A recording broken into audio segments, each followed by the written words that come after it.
Hello सर्वांना, दत्त जयंतीच्या खूप साऱ्या शुभेच्छा। आणि आजचा ब्लॉग आहे तो दत्त जयंतीचा आहे। तर आता आलेली आहे मी घरी आणि थोडंसं नैवेद्यासाठी तयारी करते। दत्तगुरूंना घेवड्याची भाजी प्रसाद म्हणून दाखवतात असं म्हणतात महाप्रसादामध्ये। तर त्यासाठी तयारी आहे इकडे। हे घेवडे सोलून ठेवलेले आहेत आणि त्याची भाजी करते आणि चपाती करते। भात डाळ झालेला आहे आणि थोडंसं गोड म्हणून एक खीर बनवणार आहे तांदळाची। तर त्याची रेसिपी आपण शेअर करूया। आणि आज दत्त जयंतीच्या सर्वांना खूप साऱ्या शुभेच्छा।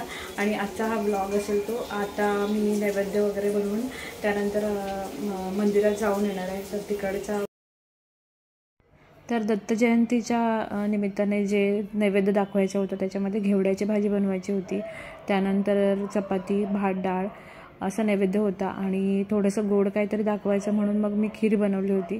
तर साधारणतः तांदळाची खीर ही स्वामींना पण आवडते असं म्हणतात, त्यामुळे मग मी खीर बनवली होती। काहीतरी गोड असावं म्हणून उपवासाच्या दिवशी म्हणजे सोमवारी उपवास असतो आमचा, नंतर संकष्टी असते किंवा गुरुवारी जर गोड बनवताना जास्त वेळ नसेल तर पटापट खीर बनवली जाते। तर तांदळाची खीर पटकन होते त्यामुळे ती बनवायला पण सोपी आहे। आणि काही जे शॉर्ट्स वगैरे आहेत यूट्यूबचे शॉर्ट्स वगैरे त्याच्यामध्ये मी बघितलं होतं की जे तांदूळ आपण वापरतो ते जे सुगंध असलेले तांदूळ असतात त्याला तर काय म्हणतात ते मला आठवत नाही, पण ते तांदूळ वापरतात। तर मी ते भाजून घेऊन त्यानंतर मग त्याची बारीक करून एका डब्यामध्ये ठेवले तरीसुद्धा ते वापरता येतात। त्यामुळे अख्खे तांदूळ मिक्सरला नंतर भिजवून वाटण्यापेक्षा ते डायरेक्ट भिजत ठेवले आणि ज्या खिरीमध्ये आपण वापरतो तर त्याच्यामध्ये टाकल्यानंतर मग खीर पण लगेच पटकन होते। तर असं शॉर्ट्स एक बघितलं होतं मी, तर त्याप्रमाणे पण हे आपण करू शकतो। तर इथे जे आहे नैवेद्य वगैरे दाखवायचं आहे। नैवेद्य दाखवून झाल्यानंतर मग देवळात म्हणजे स्वामींचं मंदिर आहे तिथे जाऊन दर्शन घेऊन यायचं आहे। तर आजच्या दत्त जयंतीच्या दिवशी मंदिरामध्ये खूप जास्त गर्दी असेल, पण तरीही थोड्या वेळाने आम्ही नैवेद्य घरी दाखवून झाल्यानंतर मग मंदिरामध्ये जाऊन येणार आहोत। तर शेजारीचं एक दत्तात्रेयांचं पण मंदिर आहे, तर तिथे पण जायचं आहे। ते खूप जुनं असं मंदिर आहे, साधारणतः 60-70 वर्षापूर्वीचं ते मंदिर पण आहे। तर तिथे पण जाऊन यायचं आहे। दरवर्षी जातो दत्त जयंतीच्या दिवशी घरी नैवेद्य दाखवून झाल्यानंतर मग दत्तात्रेयांच्या दर्शनासाठी जातो। तर इथे सगळी तयारी वगैरे झालेली आहे। थोड्या वेळाने नैवेद्य वगैरे दाखवेन आणि त्यानंतर मग आम्ही पहिल्यांदा स्वामींच्या मंदिरात जाऊन त्यानंतर मग दत्तात्रेयांच्या मंदिरात जाऊन दर्शन वगैरे हे सगळं घेऊन येणार आहोत। तर नेहमीप्रमाणे ही अशी धावपळ चालू आहे। तर पटापट आवरलंय मी आता।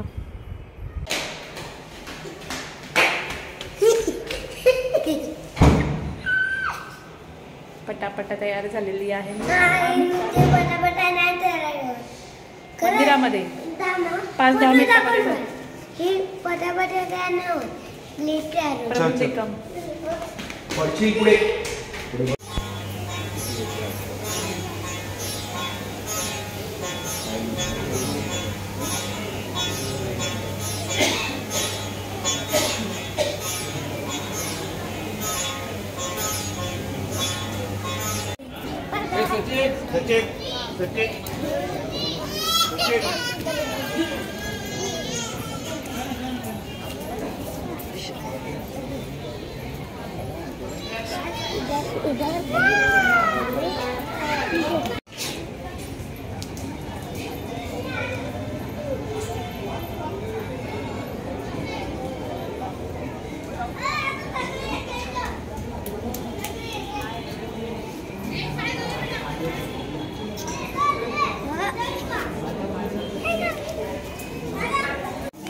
मंदिरामध्ये जायच्या आधी खूप गडबड झाली, त्यामुळे नैवेद्य काही दाखवता आला नाही आधी. त्यामुळे मंदिरात जाऊन आल्यानंतर मग नैवेद्याचं ताट तयार केलं. तर तोपर्यंत जी खीर बनवली होती त्याच्यामध्ये मी साखर न टाकता गूळ टाकलेले आहेत, म्हणजेच ते विरघळायला वेळ लागेल, त्यामुळे ते पण आता व्यवस्थित विरघळलं आहे. आणि आता नैवेद्याचं ताट तयार करते. तर साधारणतः नैवेद्याच्या ताटामध्ये आता घेवड्याची भाजी, चपाती, भात, डाळ आणि खीर असणार आहे. त्यानंतर थोडे पापड तळले होते तर ते पण ठेवणार आहे आणि नैवेद्य दाखवून मग आम्ही जेवणार आहोत. तर इथे आहे तयार खीर. खिरीचा कलर जो आहे तर त्याच्यामध्ये थोडेसे केशरचे जे असतात केशर 2-3 टाकले होते, त्यामुळे त्याला कलर पण छान आलेला आहे. तर अशा प्रकारे आपल्या किचनमध्ये असं कितीही ऑर्गनाईज करण्याचा प्रयत्न केला तरीसुद्धा पसारा थोडाफार असतोच. तर तिकडे दुर्लक्ष करून बाकीचा व्लॉग तुम्ही बघू शकतात.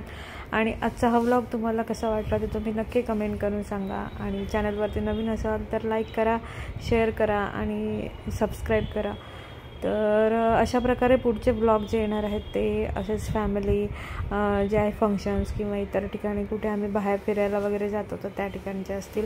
आता बऱ्याच दिवसानंतर ब्लॉग टाकत आहे. मध्ये काही थोड्या दिवस बिझी होतो फॅमिली फंक्शनमध्ये असो किंवा काही इतर गोष्टी असतात ज्यामध्ये आपण ब्लॉग म्हणजे एडिट करायचं राहिलं किंवा काही गोष्टी वेळ मिळत नाही. त्यामुळे तर आता हा ब्लॉग बऱ्याच दिवसानंतर टाकलेला आहे, तर तो तुम्ही नक्की एन्जॉय करा. आणि चॅनलवरती नवीन असाल तर प्लीज लाईक, शेअर आणि सबस्क्राईब करा.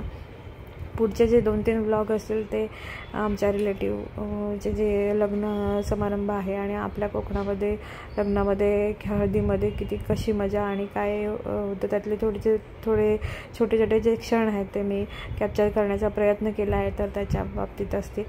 आणि अशा प्रकारे आता नैवेद्याचं ताट तयार करते. नैवेद्य दाखवून झाल्यानंतर मग आम्ही जेवणार आहोत. तर इथे नैवेद्याचं ताट तयार झालं. आणखी एक गोष्ट शेअर करायची होती की या जे आहे दत्त जयंतीच्या दिवसांमध्ये आमच्या जो देवारामध्ये दिवा होता तर त्या दिव्याला चंद्राचा आकार वगैरे येत होता. तर तुमच्यापैकी कोणाला काही माहिती असेल तर तुम्ही नक्की सांगू शकता की ते काय आहे ते. तर इथे एक फोटो मी अटॅच करते, तर त्याच्यामध्ये दिसून येईल की त्या दिव्याच्या इथे चंद्राचा आकार आहे.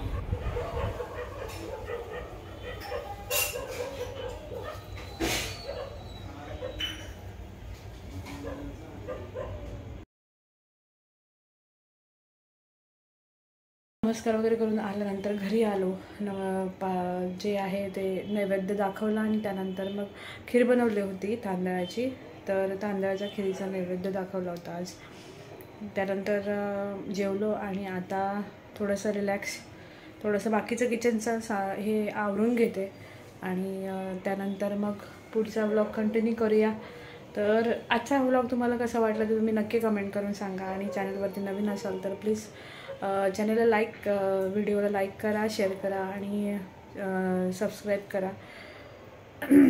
माझा अवतार थोडासा हे झाला, म्हणजे बाहेर जायला वेळच नाही मिळाला, त्यामुळे थोडंसं जसं पटापट तयारी केली आणि लगेच गेलो. कारण की ऑफिसवरून आल्यानंतर जेवण पण बनवायचं होतं, नैवेद्य दाखवायचं होतं आणि गोड काहीतरी बनवायचं होतं. त्याच्यामध्ये खूप घाईगडबड झाली आणि तरीही मी पटापट मॅनेज केलं आणि साडी वगैरे घालून जे मठ आहे तिथे गेलो. तिथे नमस्कार वगैरे केला जरा थोडंसं आणि फ्रेश आल्यानंतर फ्रेश झालो. थोडीशी चहा वगैरे घेतली होती, तर चहा घेतल्यानंतर थोडंसं बरं वाटतं. चहा वगैरे घेऊन झाल्यानंतर मग जेवणाला सुरुवात केली होती आणि त्यानंतर पटापट आवरलं आणि मठामध्ये जाऊन आलो. आणि त्यानंतर मग आमच्या इथे दत्तगुरूंचं एक मंदिर आहे तिथे पण गेलो होतो.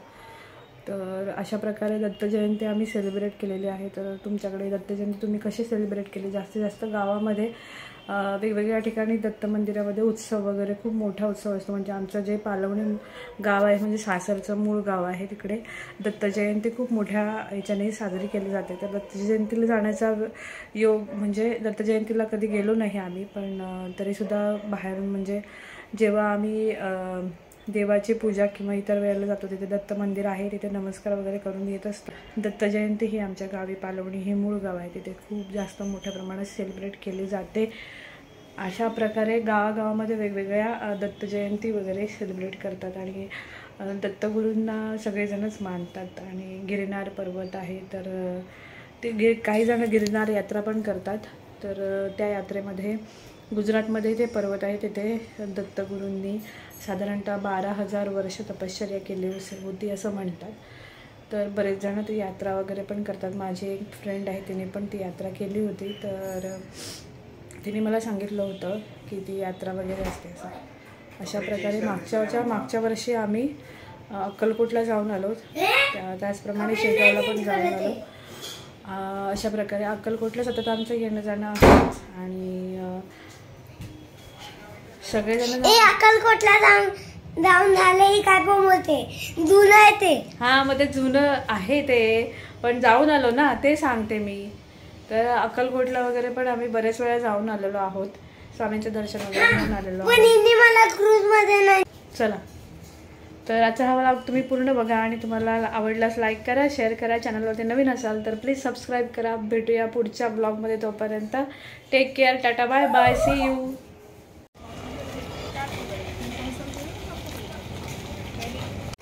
गोंड्या नुसता कसं चालवतो काय माहिती. एवढी जागा सोडून माझ्या मागे 11:30 वाजलेत आणि आम्ही आलोय सायकल चालवायला. उद्या आहे संडे, तर पार्कला घेऊन थोडंसं सायकल चालवायला आलेलो आहोत. आणि टेम्परेचर आहे 22 डिग्री सेंटीग्रेड. तर खूप छान वाटतंय. थंड हवेच्या ठिकाणी कुठेतरी फिरायला गेल्यासारखं भास. तर भारी वाटतं एकदम. बघूया उद्या किती टेम्परेचर आहे ते. सकाळी मे बी 18 डिग्री दाखवत आहे. तर रात्री छान थंड हवा सुटली होती, त्यामुळे मग थोडी गरमागरम कॉफी बनवायचा मूड झाला. तर दूध गरम केलं आहे आणि त्यानंतर जी नेसकॉफीचे पॅकेट मिळतात बाजारामध्ये तर ते आणले. आणि त्यानंतर मग कप घेतला आणि पार्कला हळदीचं दूध वगैरे दिलं. आणि त्यानंतर मग मी कॉफी बनवली. तर साखर टाकली थोडीशी आणि त्यानंतर कॉफी पावडर त्याच्यामध्ये टाकली. आणि वरून जे दूध आहे ते असं थोडंसं हाईटवरून थोडंसं टाकलं, त्यामुळे त्याला छान असा फ्रॉथ म्हणतात ते आलं होतं. खूप छान कॉफी झाली होती.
आता आम्ही नाईट आऊल सारखे झालो आहोत. Night owl. रात्रीचे किती वाजले? 12:30. आणि मी बनवले कॉफी आणि पार्थला दिले येलो दूध आणि पप्पाने दिलं व्हाईट दूध. मला कोल्ड दूध. पण अशी आमची पार्टी चालू आहे रात्री. तर आम्ही ते बसलोय. लावा ना मला तरी लाव ना. हॅलो बोला. हॅलो बोला. हॅलो. बाबा नावात गेलं ना ओळखलं तरी. कॉफी एकदम थंड. अरे मग काय ऐकायला येणार रे? कॉपीराईट येणार. ह्यांनी सांगितलं तर लावायला. थोडा वेळ ना. मम्मा 22 डिग्रीमध्ये माझे कॉफी बनवण्याची संध्या